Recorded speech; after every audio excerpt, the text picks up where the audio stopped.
Were you in Israel when this broke out?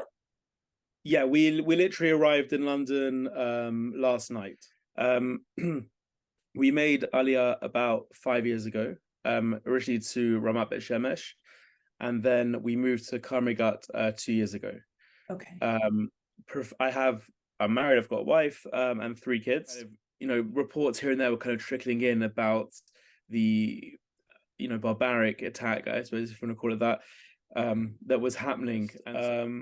We're big believers in telling them what they need to know, but not telling them things that's not really relevant to them. And so they're 8, 5, and 2, so they obviously have different emotional intelligence levels.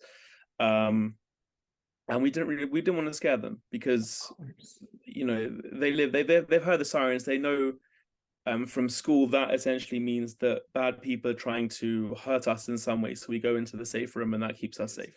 I think if I went into central London, for example, I wouldn't wear a kippah. I wouldn't have my sits out. I wouldn't have any obvious signs that I'm Jewish because I do have the sense that it would be, inviting trouble, so to speak.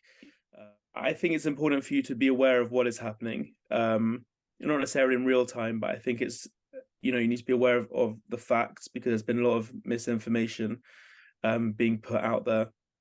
So whether that's getting your news from reliable Israeli sources, um, or from friends and family who are actually seeing what's happening on the ground, that I think is the most important thing because the misinformation really needs to be challenged. So for me and my wife, we would 100% still be there if we didn't have children, for sure.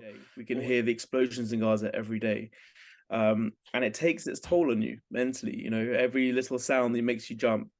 Um, there's no kind of off switch. And our kids as well were finding it quite stressful.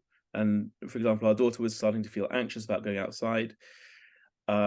And so we thought it would be best if we kind of just took them away from the situation for a little bit. Unfortunately, it feels at the moment that we're not safe anywhere as such.